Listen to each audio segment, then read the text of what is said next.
you very much. First of all, I want to check that you can hear me okay? Yeah. Okay, great.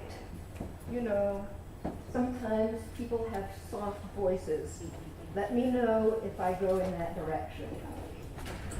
I'm really excited to be talking to you. And as we go through this presentation, I also encourage you, if you have questions, please feel free to raise your hand and ask away. There are no silly questions, and I will try not to have a silly answer.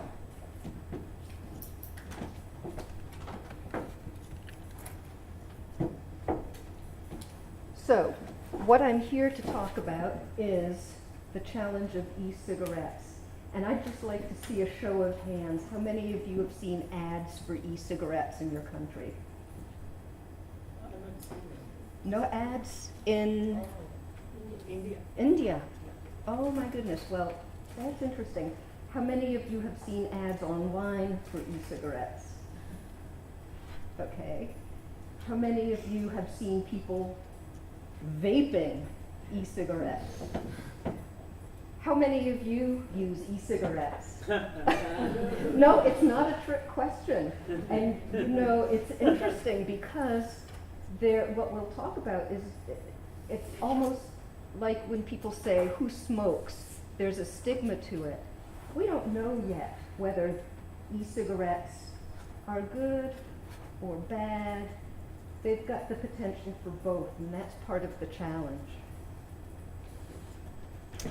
So, what I plan to talk about is, what are e-cigarettes? What are the challenges? What is the response of the public health community to e-cigarettes? And then think about this. I come at this from a public health perspective. You come at this from the perspective of journalists. So between all of us, we have a full brain, and we'll be able to figure out how to address the challenge jointly. I did a really quick Google scan when I first started this presentation, and it was basically the name of your country plus e-cigarette. So in Cape Town, they're getting and you may be familiar with this already, you probably are, or I don't know if e-cigarettes are on your radar screen at this point. Cape Town is looking for a legal opinion. They're on the street in Kampala, in Zimbabwe markets. So I was learning something here as I did this scan. Huge growth industry in China. In fact, they originated in China. They were invented in the early 2000s in China. In Myanmar, they are actually looking for prohibition. India, and you probably heard from Dr. Rana, they are looking to ban e-cigarettes. He's not talked about it, but oh, okay, yeah. And then in Georgia, I couldn't find anything in the news, and it could have been that it wasn't in English, which was my limitation. Oh, okay. But what was so interesting was this promotion for e-cigarettes, because it says smoking everywhere. This is one of the major marketing messages. You heard from Dr. Rana and Tara about smoking, 100% smoke-free areas. So e-cigarettes are trying to say, you can do this everywhere. You don't have to worry about smoking bans. Not true.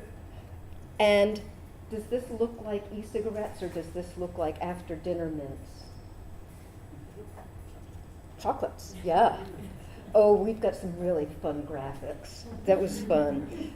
So what are they? They are basically designed so that a liquid is vaporized and the user inhales it. It generally contains nicotine, of course, because that's what people want, the addictive drug of nicotine. This is the typical design. It has a battery, a vaporizer, a cartridge, and a mouthpiece. And the amounts of nicotine will vary. They can be quite low, they can be quite high. One of the advertising things or shticks is that you can buy different levels of nicotine in your e-liquid. Nicotine is addictive, it's what keeps people smoking. It's also a poison, and this is also becoming an issue. We'll talk about that and the challenges. They have evolved tremendously over the past 4 years. They initially started out something like a cig-alike, so that they looked like a cigarette, disposable. Now there are rechargeables. You can see them in shopping stalls. You can actually plug it into a USB port to charge it up. Then we also have pen size and then tanks. And the idea with these is there's a bigger battery. You can get more liquid. It's a bigger rush of nicotine and great big plumes of smoke. I'll just run through this pretty quickly, but there's a lot of technology, and kind of as a geezer in my middle age, I'm thinking, this is not for me, this is for the younger generation that loves tech stuff. So here we have the tanks, an example of how you can buy the e-liquid, and somebody vaping. There are all kinds of modifications. It can come like a pipe. It can come in different shapes. It's fascinating. I advise you to just type in e-cigarette and look at all the online varieties. Just some terminology for abbreviation's sake. EC, e-cigarette, they are a kind of electronic nicotine delivery system, and vapor, what comes out. It's not just water vapor, there are chemicals in it, but it's not smoke. If I je vape, tu vape, il vape, that is the verb to vape, not smoke. Somebody who vapes is a vapor. The act of vaping, and then you'll also see the liquid advertised as e-juice. It's pretty interesting. So the research and studies on e-cigarettes is really just beginning, and that's part of the challenge, is we are just learning. They came onto the market essentially in 2007 and have dramatically exploded, both the designs, the flavors, and so some of the research shows this explosion of brands. Over a 4-year period, there were 2 point-in-time assessments of websites that sold e-cigarettes. 466 brands, separate websites, over 7,000 unique flavors, and a net increase of 242 new flavors and 10.5 new brands per month over that 1.5-year period. So it's just this dramatic flavors. Look at this. Oh my goodness. Black cherry, fruity pebbles, sweetest fish, double Dutch, gingerbread man. Here are disposable cigarettes, crave fruits, maple pancakes, vanilla cupcake. Now, yeah, this would appeal to kids, but 0 calories, 50 servings? I want to lose a little weight, I'll have that. That'll taste good, I won't have to eat.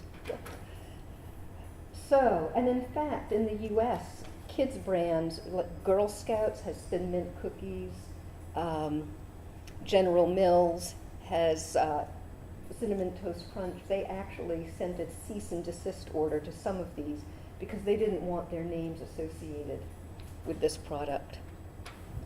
Well, why is flavor important? One, it brings people to the product. It gets them started on a product. And it's also disproportionately used by youth. Any questions, any comments at this point?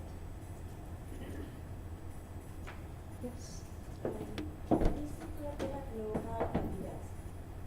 Pardon? That's a very good question. There are some potential health effects. They're definitely safer than combusted, than smoked cigarettes, but how safe, we don't know. And I've got some slides that'll give us some more information on that. That's like one of the key questions. So in terms of the marketing and promotion, they're being marketed like cigarettes of the 50s and 60s. In many countries, cigarette advertisement is not allowed on TV anymore. E-cigarettes are being advertised on TV. And in stores, they're being placed near candy and near medications. So here's an example of a 50-60 tobacco ad on the left, the rugged cowboy, this model of the American. And on the right, for blue e-cigarettes, a famous actor, the rugged American, give me back my freedom. So the marketing channels using celebrities, it's being promoted as a healthy alternative to smoking. Certainly, if it's a choice between smoking cigarettes and using e-cigarettes, e-cigarettes are not as harmful. But is it something that people should take up? It's being promoted as a way to quit smoking. The jury is still out on that. It's not clear whether it's that useful in quitting smoking. And of course, as a way to get around the smoke-free laws. The content analysis, you can see health-related claims, cleaner than cigarettes, cheaper, can smoke anywhere. And these claims are really the major basis for our challenges. I noticed also in the Times of India that celebrities were being highlighted as using e-cigarettes to quit smoking. So this is where it gets pretty entertaining. Some of their ads. So what are the messages that these ads are giving us? It's cool. What's that? Freedom? You don't have to keep buying it, you just charge it and use it. Yeah, yeah, that's true. That's true, yeah. But just buy it, exactly. What messages? Trendy.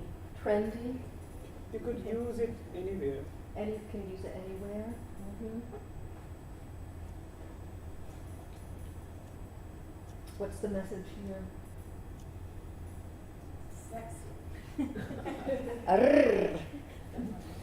Yeah. Beautiful women. Yeah, Music. beautiful women. Oh, yeah.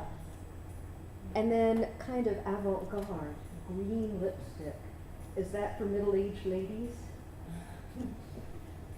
Not for me. Glamour. All right, how old do you think that this person is? Just like 15? Yeah. Teenager? Okay. Do you know Crayola crayons? Does that look kind of like Crayola crayons? These images are so powerful, it was hard not to just do images for this presentation. And as we've seen, smoke anywhere, less expensive than traditional cigarettes. Take back your freedom. Nobody can tell me I can't smoke wherever I want. Very rugged. And, well, why quit? So there's a message. They don't have to quit smoking.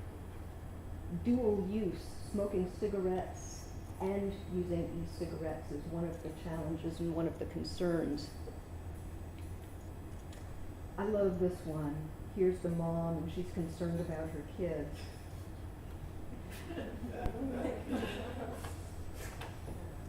Yeah. Just think, oh. So it is a fast-growing market. Use among youth and adults has doubled from 2008 to 2012. $3 billion was spent on it in 2013. It's widespread, and slightly over half the world's population lives in the 62 countries where they're available. So it's a huge market for the tobacco industry. We will get to that too. Challenges. To get to your question, the safety is not scientifically established. Its efficacy, its usefulness in helping people quit is not scientifically proven. It has the potential to interfere with successful established tobacco control efforts. So Dr. Rana and Tara talked with you about Empower and smoke-free public places. Yes? No? Yeah, okay. And so if you see people vaping, it looks like they're smoking. So it really re-normalizes smoking.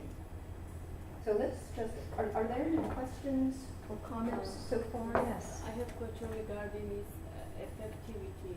Is there really effective e-cigarettes? Because many people use them in order to give up tobacco cigarettes. Are there some statistics, some results that it really helps you to give up these real cigarettes? That's a good question. Do they help people give up cigarettes? They're so new that we don't have a lot of studies yet. There have been, actually, let me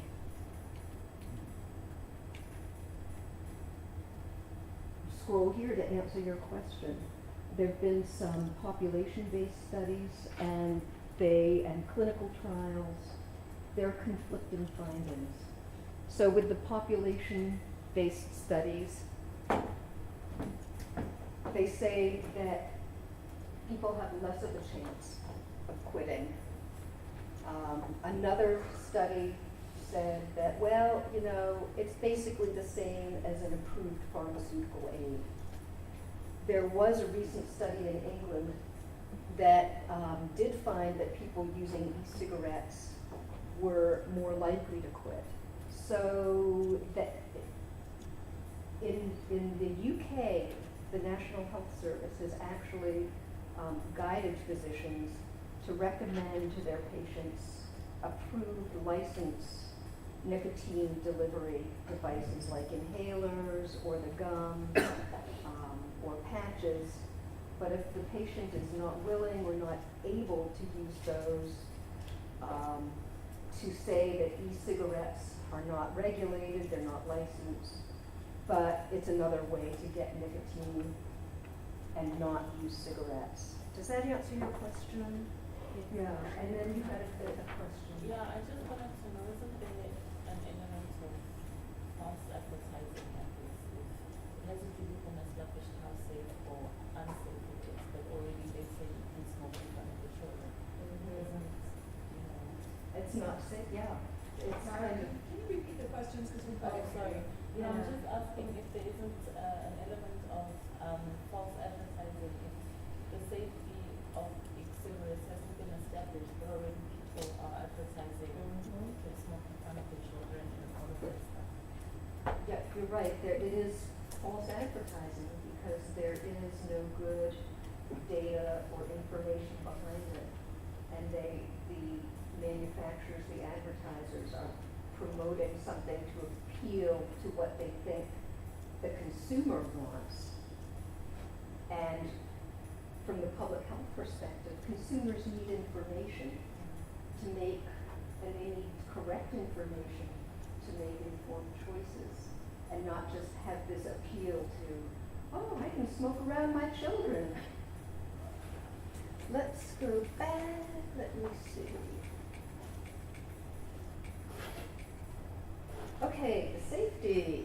not been scientifically demonstrated. Yes, they definitely deliver lower levels of some toxins than cigarettes. They don't have the combusted materials, but we don't know the long-term effects. They've only been around for a few years. There have just been a few studies of the health effects, and some of them have shown that the vapor can have some negative, they call it biologic, some negative health effects. Long-term studies, they haven't been around long enough. The contents vary. 466 brands, how do you know what is in that container of liquid and who made it, and does it have that, truly have that level of nicotine? What else might be in that? There's no way for consumers to know because e-cigarettes are not regulated to a large degree. Propylene glycol. Have you ever been or seen at the theater where they've got the fake fog, that mist? That's what makes the vapor in e-cigarettes, and it can actually cause irritation in your throat. And it also, when heated and vaporized, like in an e-cigarette, it can create a class B carcinogen, which is a substance that's suspected of causing cancer. Nicotine, well, it's what makes people want to keep smoking. Not good for women to be around who are pregnant, either inhaling it or in the room as a secondhand vapor. Nicotine can contribute to heart disease.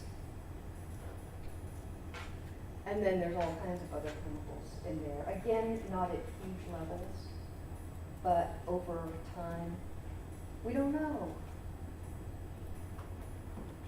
Another point is that the particulates in e-cigarette vapor are finer, they're smaller than in smoke tobacco, so they go deeper in people's lungs.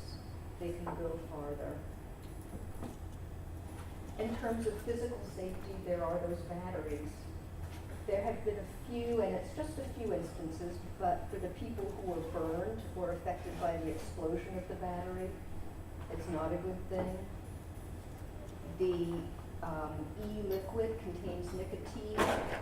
It's easy for kids to get at that and to get poisoned. In the US, the poison control centers have seen a big increase in the number of calls related to kids getting into the nicotine and becoming sick.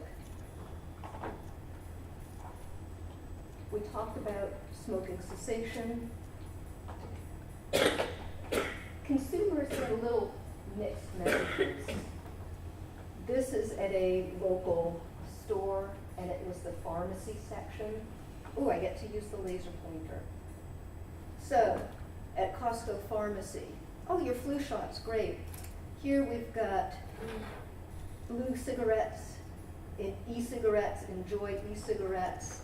And look, it's right next to Nicorette. So the consumer thinks, these are both equally good. These are both equally effective. These are both equally safe, and they're not. Driving along the road, and vape stores have proliferated and quit smoking effortlessly. And they're promoting hardware, different flavors, different nicotine levels. Interestingly, oh yes, oh, please. So if you quit smoking, I also going to quit e-smoking. Or eat something to How do you stop quit smoking? I You know, that's a really good point. Basically, e-smoking prolongs the nicotine addiction. Yeah. So e-cigarettes are also addictive as tobacco They- cigarettes, and you need to give up this one Yeah. like cigarettes. Yeah. Quite so quick.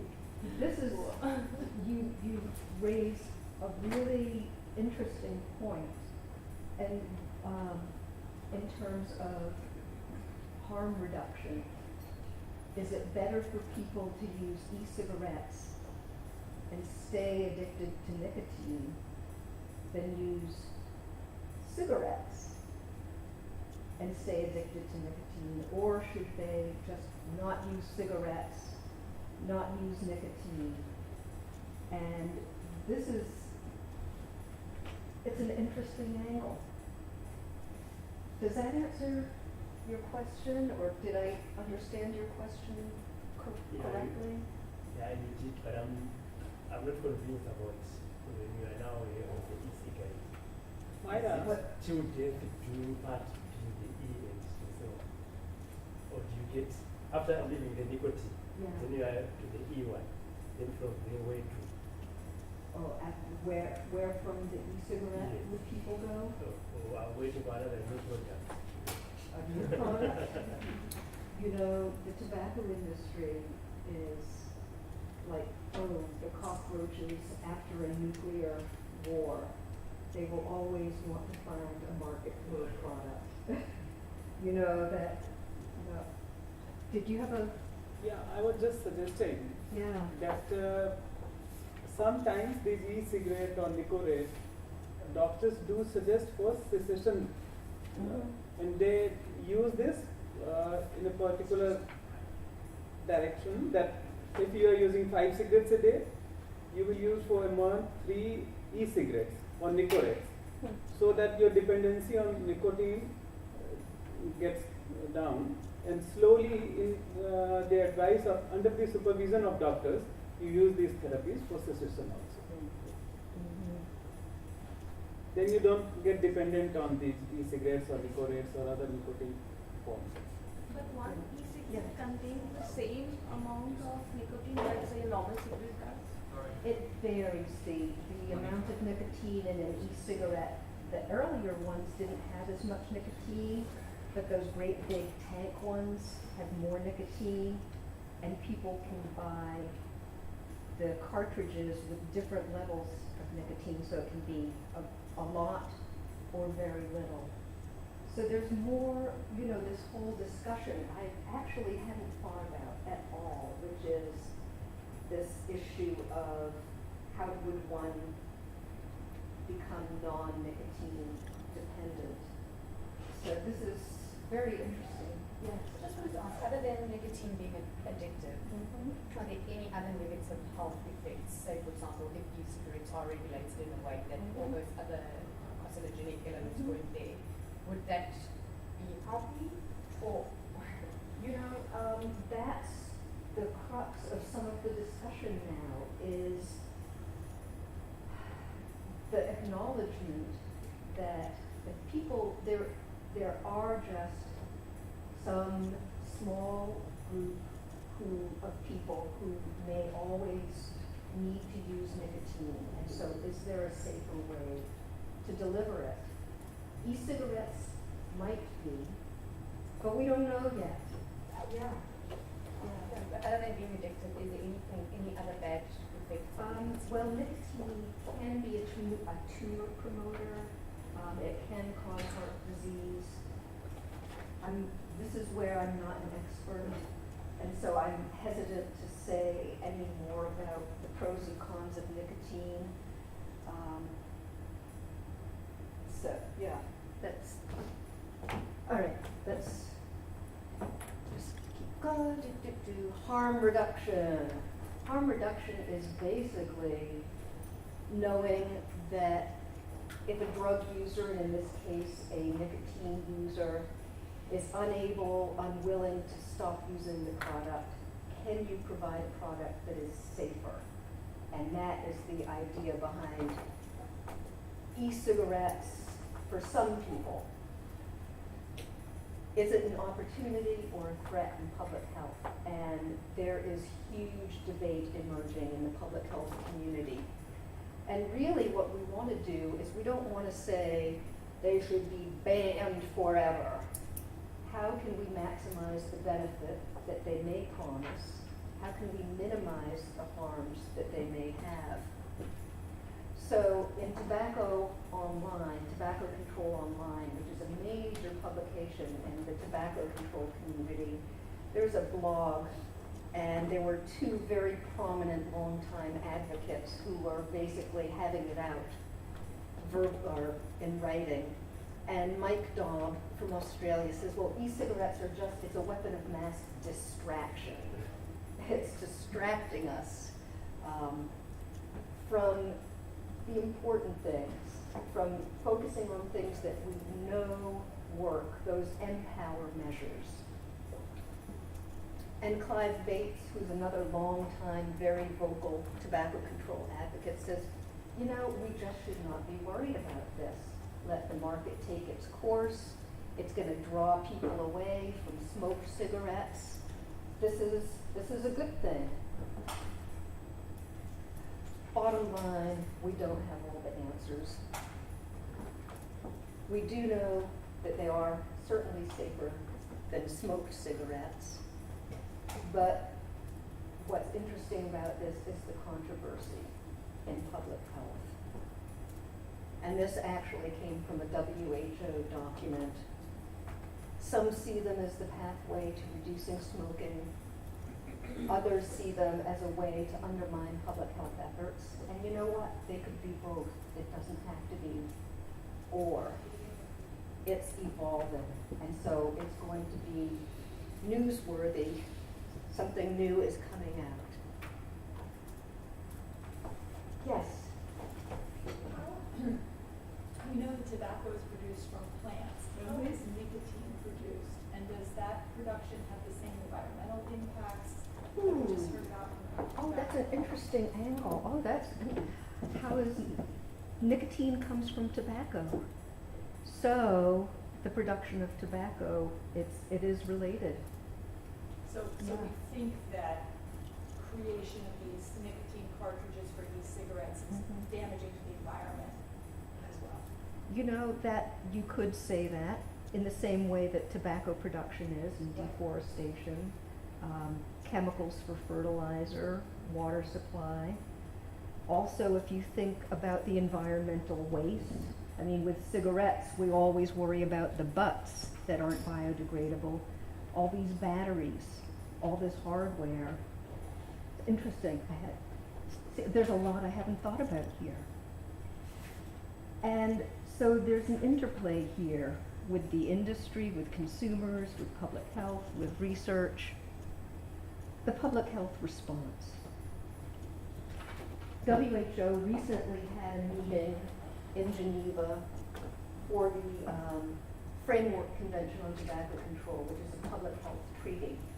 And they adopted a decision on e-cigarettes with the intent to prevent initiation by youth, minimize potential health risks of ENDS, protect tobacco control from interference, essentially by the tobacco industry. And they invite countries to consider prohibiting e-cigarettes or regulating them. And regulating makes a lot of sense so that we can be assured of quality and safety and efficacy, and invites countries to consider banning the promotion and sponsorship that makes it so attractive. The range of regulation varies across countries. Some countries have banned them entirely. I believe Cambodia has just decided to ban them. Myanmar is looking to do that. In some countries, it's treated as a tobacco product and regulated that way. Other countries, they treat it as a medicine. And as a medicine, it needs to adhere to certain standards in it. And then in a lot of countries, very huge countries, enormous markets, they're not regulated at all. And that's the challenge. Of course, I'm here representing the union. I was part of a group that developed the union's policy for recommending to governments what they would consider in regulating e-cigarettes. And these are essentially the intentions of regulation, is to prevent kids from starting, to prevent marketing that says it will help you quit if there is no evidence to support that it can help people quit. And to have control over the contents. I won't go into detail on our policy, but it was translated, Russian, Chinese, Spanish. It's been shared with health ministries in these countries and in India, helping to inform a decision to ban e-cigarettes by the government. And I can't say it any better than the director of the World Health Organization. Her perspective is the next challenge is the tobacco industry. They're increasing their dominance in the e-cigarette market. They're buying up countries. They're getting into the business. And the irony here is they're getting into a business that can promote e-cigarettes as a way to help the people who are dying because of using the tobacco industry's other products. It's very ironic. But here are the 5 major transnational companies on the top. Whoops. And you can see the major brands that they are responsible for.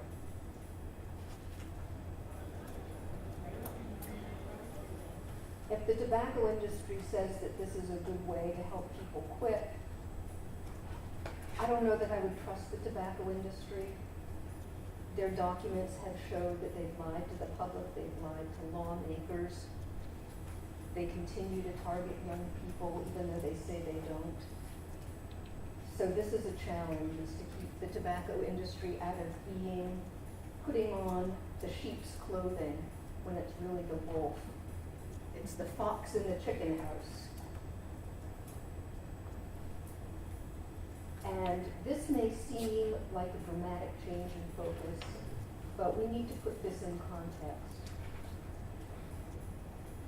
E-cigarettes have been really interesting to look into.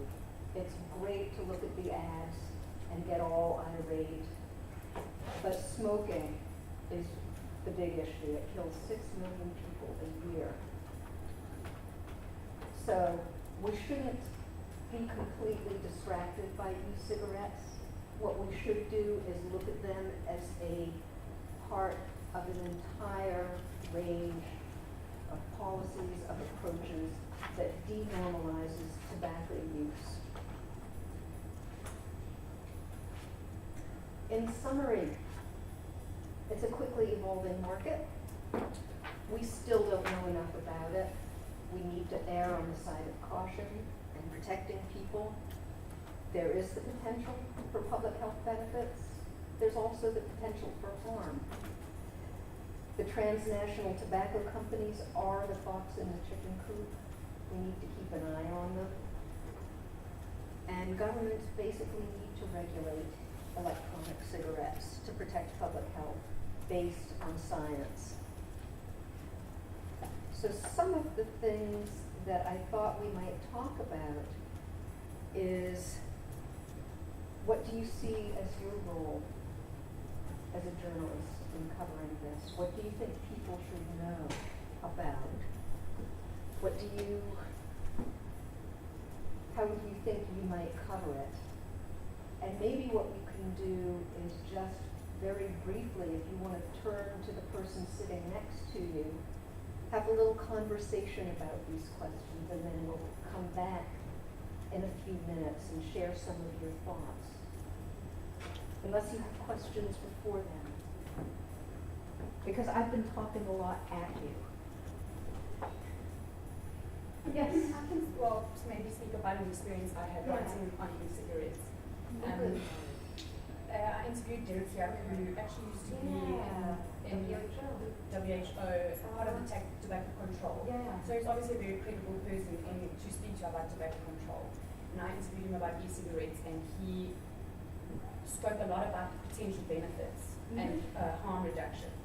So even though I said there's no evidence in the story to say that these are totally harmless, this very credible tobacco expert says this, and we shouldn't just dismiss them altogether. I got a huge backlash from that from tobacco control people in my country. They wrote letters to the editor.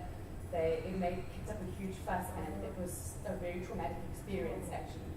So I know that it's very difficult to cover these issues because of there's more among tobacco control experts themselves. Yeah. I'm glad, I'm not glad that you had that experience, but I'm glad that you could share that experience with people. What would you do differently, do you think? If anything, or is part of your role to stimulate that? Well, now, Yeah. because of that experience, I'm very, I don't really want to cover the issue again, unless something more substantial comes out with proof to say this is like something scientific, something that we can, not just people's opinions, which is where it is now, and that's why it's so difficult to cover. Yeah, that's a good point, yes. So to kind of piggyback on that, Mhm. and you said the union doesn't want this to become a distraction from the main issue, which you see as tobacco. But it's clear that there isn't enough science. We Right. don't know the answers. Right. So is the union not going to be supporting research on this issue? And in related to that question, can you direct us to anyone who is researching it? Because it seems like that this is the next step. Let's follow the science and see.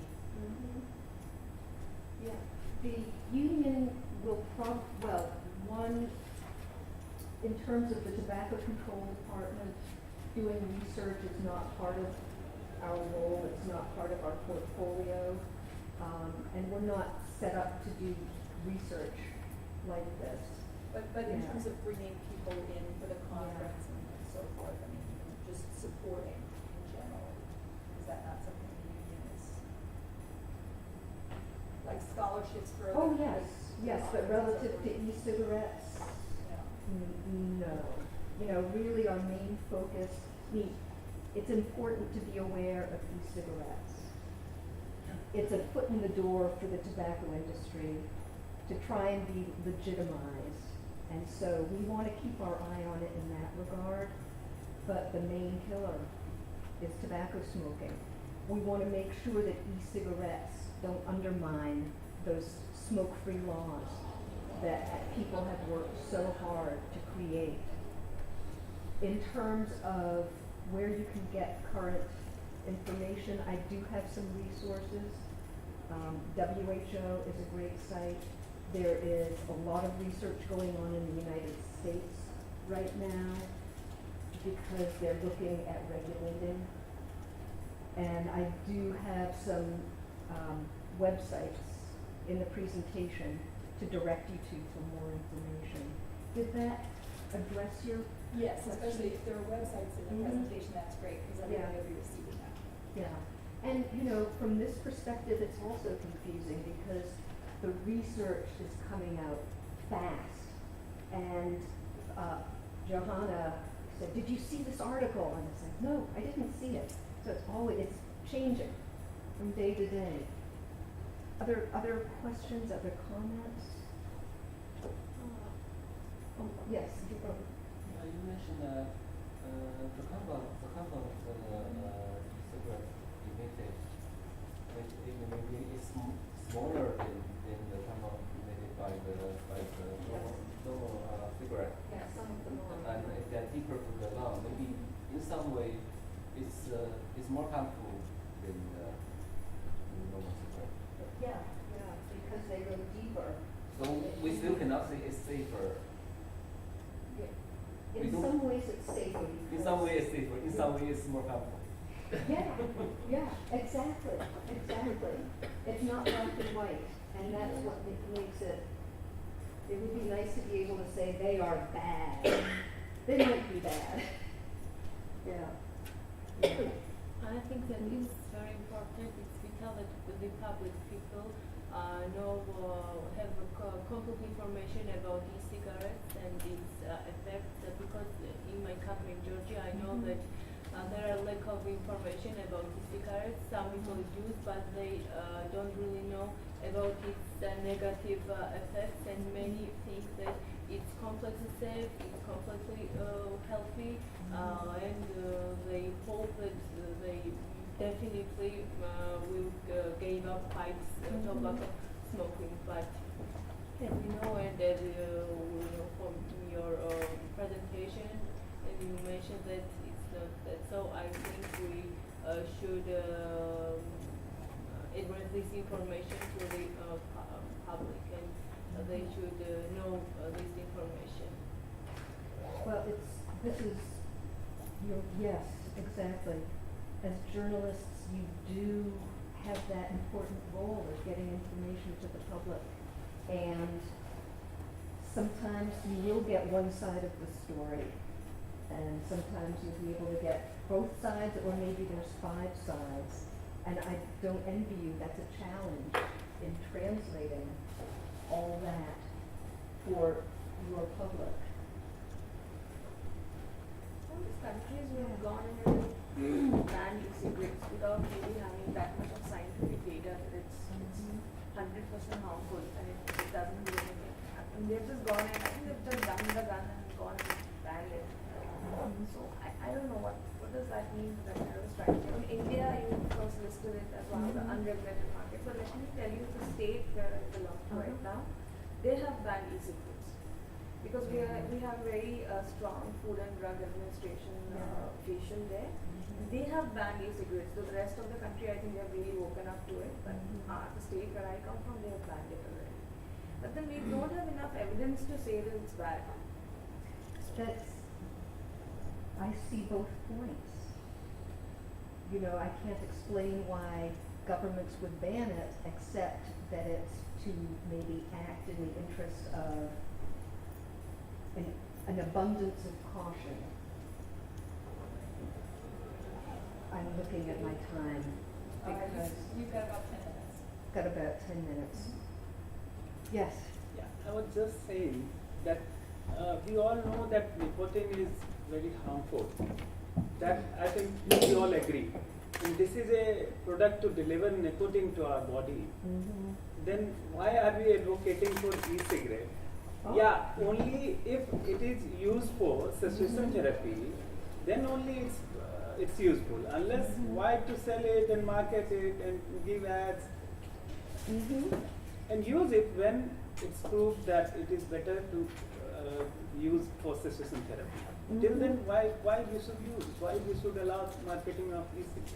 Yeah, this is fascinating. All the perspectives in this room, none are right and none are wrong. They all combine, and it is an evolving, dynamic discussion with you as journalists to bring it to the public, or to bring it to the attention of policymakers when you report on it. And you'll want to have accurate information. As Amy said, she got kind of caught out with one person's perspective, and it's easy to do that. The more I look at this issue, I find myself, oh well, they're not so bad. Oh well, they're horrible. You know, oh, the tobacco industry is, you know, it's just this is what's, and then there's the business angle. When I was looking at Euromonitor and Forbes in terms of the money and where the industries are with this, it's fascinating. I'm gonna share with you some websites. I know that you'll have access to this, and then we can come back for more conversation. But I did want to make sure that I directed you, of course, to the union website, and there are links there. The World Lung Foundation, WHO. There is a tremendous resource from WHO. It's a background paper for which has incredible research, very well documented, that was prepared for their meeting in October. Framework Convention on Tobacco Control, Tobacco-Free Kids, Global Tobacco Control, and of course, CDC. I was really struck by this thing.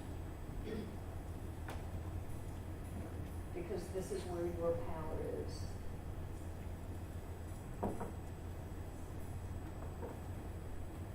And where you can help shape the debate. E-cigarettes, come to see my poster. It's a beautiful poster. And then Dr. S.N. Latif and I are doing a Meet the Expert on e-cigarettes on the morning of November 1st.